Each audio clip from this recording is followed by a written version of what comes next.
Bonjour, nous sommes dans les derniers jours de 2014 et la période des fêtes m'a tenu un peu éloigné des réseaux sociaux alors même que les actualités morlaisiennes étaient très riches comme vous allez vous en rendre compte.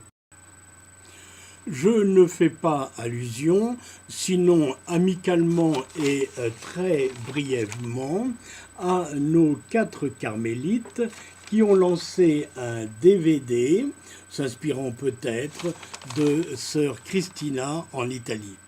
Longue carrière donc à elle dans la chanson.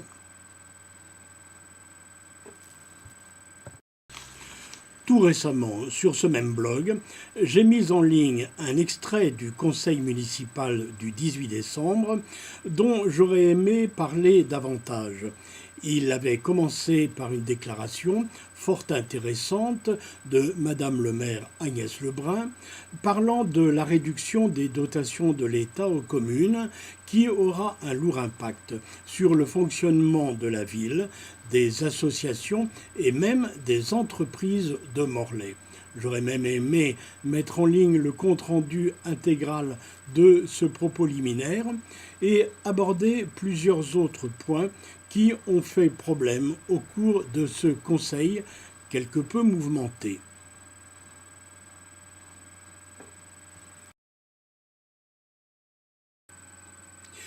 Du côté du Télégramme, je signale pour mémoire le long reportage sur 2 pages consacré à Marie-Lise Lebranchu dans ses fonctions de ministre qui ne l'empêche pas, dit-elle, de penser à Morlaix puisqu'elle consacre à ce sujet au minimum une réunion par semaine.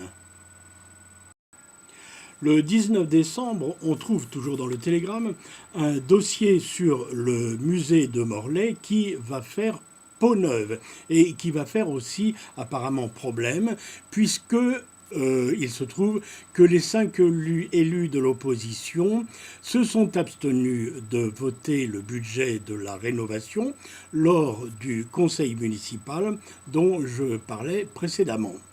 Donc affaire à suivre.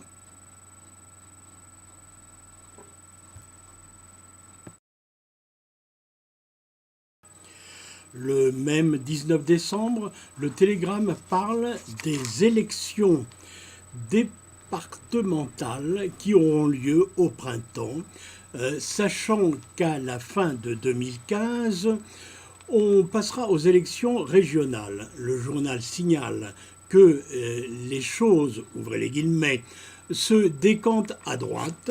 Je rappelle que ce même journal, dès le 14 novembre 2014, avait déjà consacré 2 pages à la question titrant départementale, le PS dégaine le premier.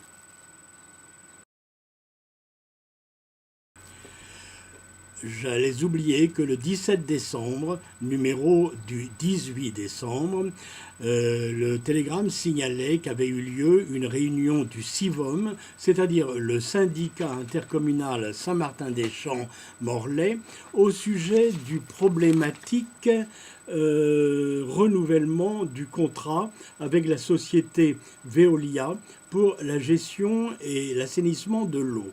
Le désaccord est complet. Le Télégramme titre « Il y a de l'eau dans le gaz ». La réunion est ajournée. Prochain épisode vers la mi-janvier.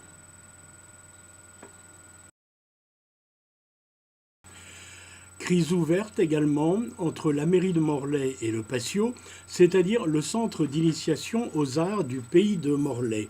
Il faut voir le Télégramme du 21 décembre qui titre « Le torchon brûle » et le journal de la veille, c'était la valse des ténors sur le même sujet, la direction du Patio et le rôle joué par la municipalité.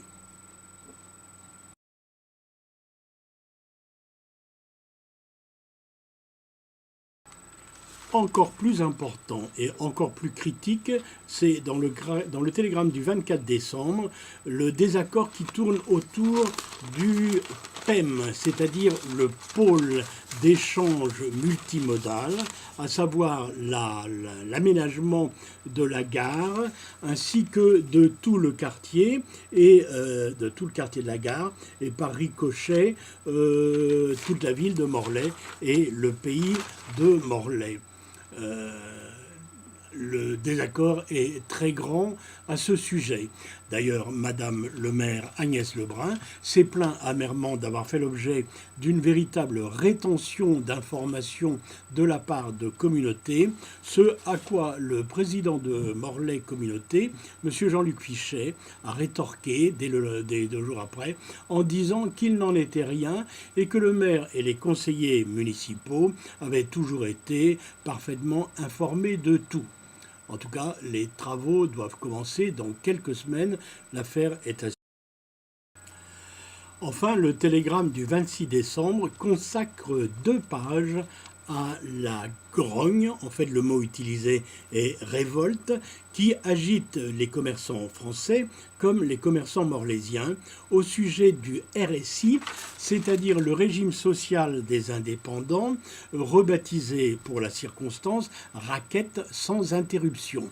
Suite également à prévoir en janvier, avec notamment un déplacement de certains commerçants de Morlaix jusqu'à Paris pour une grande manifestation. Malgré toutes ces perspectives peu réjouissantes, l'antenne morlaisienne du Rassemblement pour l'initiative citoyenne et pour le référendum d'initiative citoyenne souhaite à tous un bon réveillon, un bon 1er janvier, une bonne année 2015. À bientôt.